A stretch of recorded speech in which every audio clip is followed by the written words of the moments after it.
was 19 years old, I joined the military. But I only joined the military for one reason, and one reason alone. I wanted to see the world. Of all the militaries, branches, there was only one that would guarantee me a tour in Europe within 6 months. I joined right away. Approximately 6 months later, myself and 5,000 other teenagers, we were all about 19, 18 years old, boarded a ship in Savannah, Georgia, heading toward the Atlantic Ocean by way of the English Channel. I thought I was alive, living well then. 10 days later, we found ourselves in a city called Bamberg, Germany, 19 years old. After a 30 days orientation, told us where to go, what to do, what not to do. Short time after that, 200 of us were selected to go on a cold weather assignment exercise up in the hills and mountains of a place called Hornsfeld. Nothing but mountains. We got there, temperature was 5 degrees. I had a warm military snowsuit with what we call Mickey Mouse boots that your feet could not get cold. They were sweat first. They made us carry 6 pair of socks because your feet were sweat. So in other words, we were in a cold weather assignment. The first day there, they selected me to be the guard watch. But little did I know that these 200 men, one of them would not make it. They would almost die. Cold weather, hypothermia.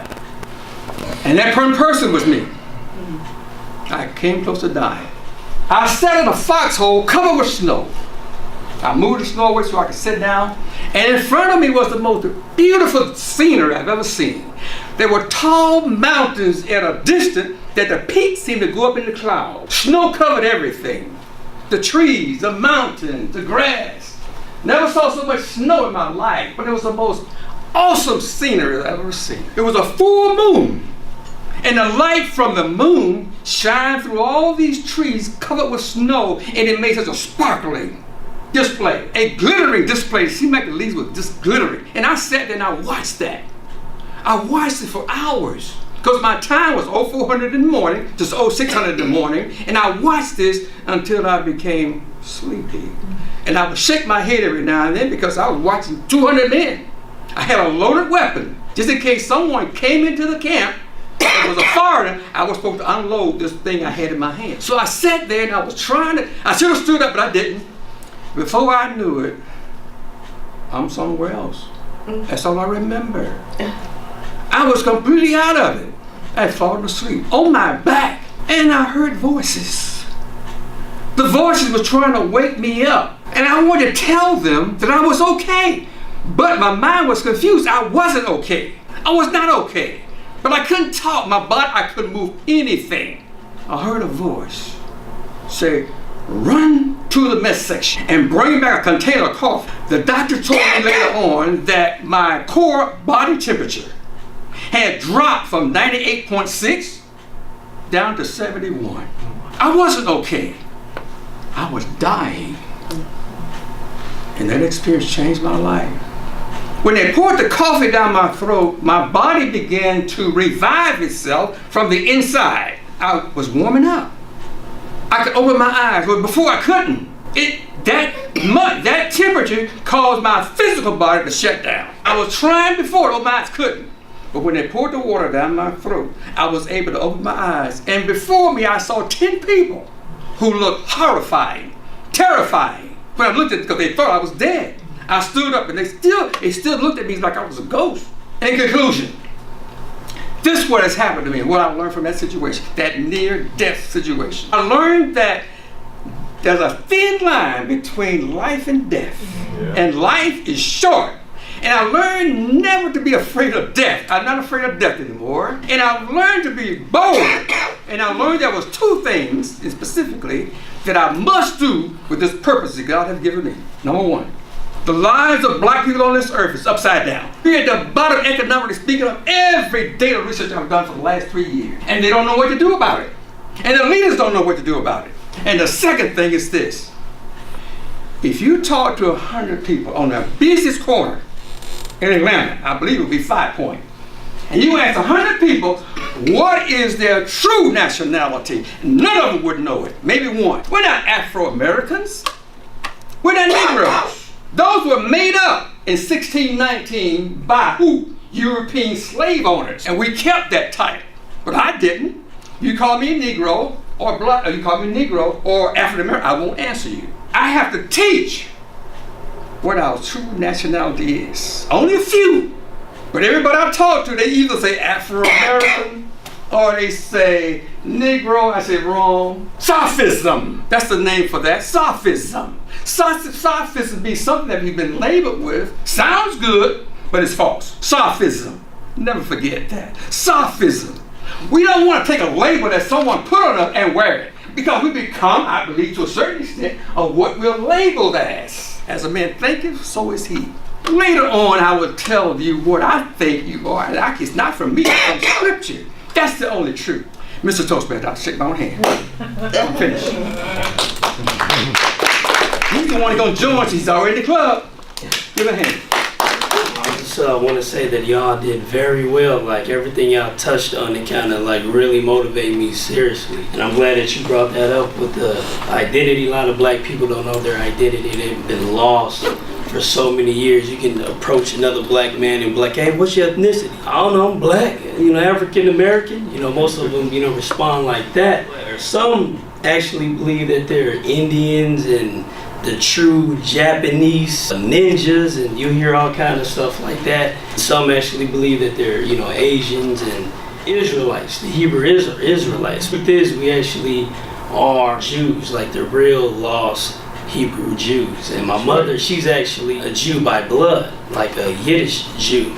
So all my life I grew up, I was thinking that, I'm actually a Jew because of my mother was a Jew, a white Jew. But the older I got, I realized, like, wait a minute, this is what the Bible been talking about, that there's people saying that they're Jews, but they're not. And I'm learning more about my mother, learning more about my grandma, learning more about my grandfather. I'm like, these are the Jews that Hitler had in camps, and he was killing them for a reason. Like, he knows that there weren't the real Israelites, the real Jews. Right. And he was working side by side with the real Hebrews, like the real Hebrews. Like they had Buffalo soldiers. That's who they were. And my grandma, she always called me the Buffalo Jew. I never knew what it meant. But the older I got, I realized Buffalo, like they call black people Buffalo because their hair was thick. Right. And I was half mixed with Jew. Right. So, I've just been holding on to that all my life. And you meet other black Americans and I'm like, yo, man, do you know who you are? Like your blood is royal. Right. You're a true king, you're a true queen. Mm-hmm. Like we got to bring that understanding to our people. He's ready for his icebreaker. Icebreaker, that's his first speech. January.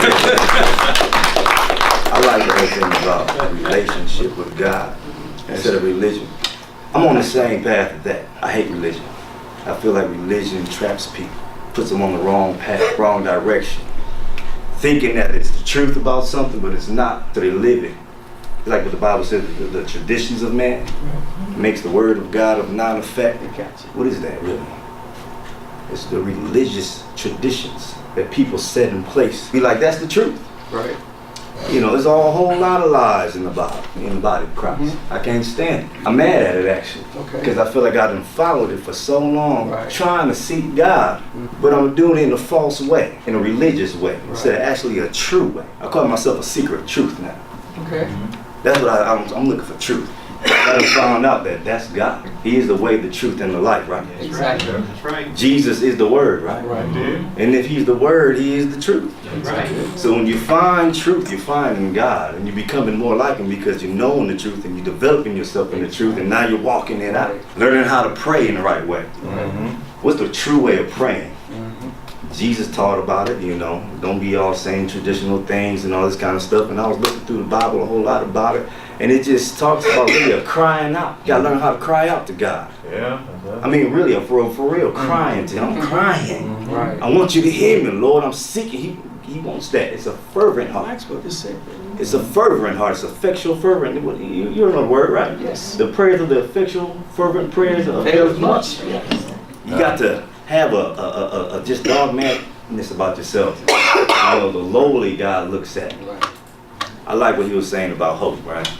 He was saying something about hope. He was like, you know, nobody have any hope like they used to. And then reminding me of the scripture I read is talking about the fear of God is on those who hope in him. And the eye of God is on those who fear the Lord and hope in his mercy. Yeah, we can have you back. Yeah. And this is my brother, y'all. First time I see him today. It's a pleasure to be here today. We heard some information. It's really life-changing. But so much time we sit down and information just pass by. Because I always tell people a short pencil is better than a long memory. If you don't write it down and put it in action, it is meaningless. And that's what has evaded our community. Technology is good. But like the brother said, when the TV and the show is over, we go back to what we used to. Mentoring is key to our community. Without mentoring, we have no foundation. Because somebody along the way had paved the way. And that's all mentoring is providing a way for the next generation. Providing a way that they can believe in themselves and believe no matter how life seems, no matter how hopeless it may look, as long as they can keep hope alive. See, the only reason that gets us up every morning is hope. The only reason that we go to a job is that we hope we get paid. The only reason that we treat each other well is we hope we get it back in return. See, I tell people at the center of love and faith is hope. So you even can't get to love if you have no hope. You even can't find faith if you have no hope. And my speech is today, you have to learn to draw your own box. And this is the season that we're looking for boxes. Whether small, whether big.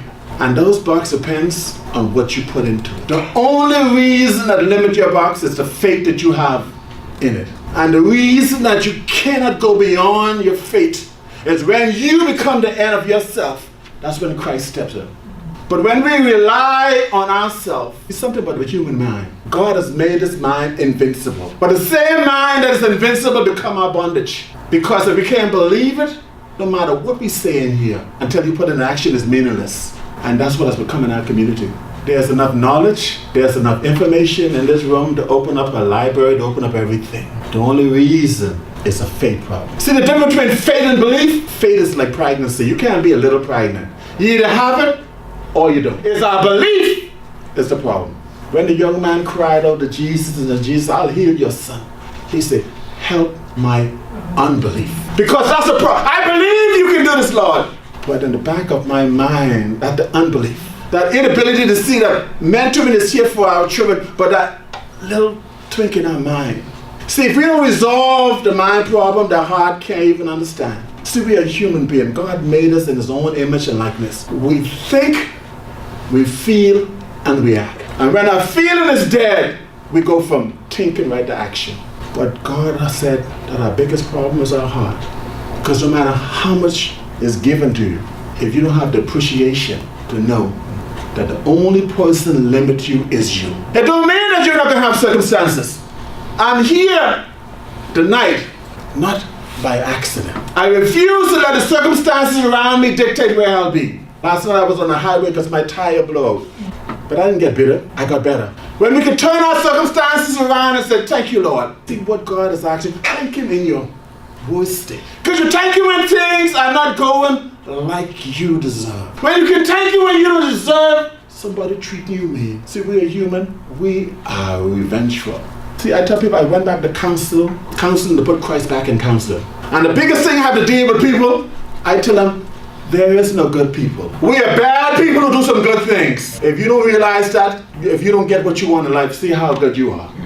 See, when we can recognize our badness, that's when Christ can step in. When we can recognize our limitation, that's when God stepped in. When we can realize our hopelessness, that's when he brings us hope. See, the joy of the Lord has to be your strength. And the only reason that we have to know is to learn to draw our own box. See, a box is very simple. And it only limits by what you put into it. And so many times, we allow this society to limit us. Not because what we don't have is we don't know the value of it. The Bible said when Esau cried out to God, he refused to hear him because he devalued the very birthright was given to him through the seed of Jesus. So we have let this world dictate who fate is.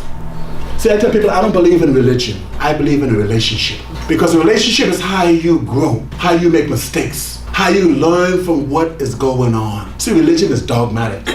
You got to do 10 Hail Mary before you get through. You got to bow the east before you see the west. You got to do all these things and it doesn't change man's heart. They go to Ramadan on the weekend and ready to kill tomorrow. Because the human heart is insatiable, like the young man said. It can be satisfied because God said, I put eternity in your heart that nothing can satisfy you but me. When we find what that is, brothers and sisters tonight. See, don't look at who we hold on to it.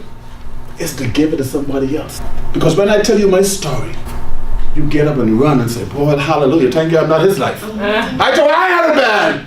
I thought I was going through. I thought I was weak. When you find somebody worse off than you, see, the devil don't want you to tell your story. Because no man can change your story. Because you experience it. When you give it to God, he say he inhabit the praise of his people. The last time you cried and praised him. And I said, thank you, Lord. Thank you for your service. Thank you for your love. Thank you for who you are. So we let man come in and dictate who he is. See, I told people, you don't have to tell me who God is. Because I look at the sun, I look at the moon and the stars. I said, when you can change that, then you can tell me no God. You can say the King James, the King West James, all of those don't matter. Because he said, my creation speaks of my work. The word is a work of God. That's why he keep you from the word. Because when you get the word inside of you, you become the word. See, because we believe, we think our life is supposed to be on easy street. When it's on easy street, we're dead. The hardest thing I tell people is that practice make what? Everybody say, perfect. And I have to break that mold. Practice make improvement. The only perfect person is a dead person. You know they do not know more. It's the philosophy we put in our mind dictate how we move in this life. And finances is what has cast us yoke because we believe that's impossible. I cry to God every time, what's wrong with young people? How can they break through? What's limiting them?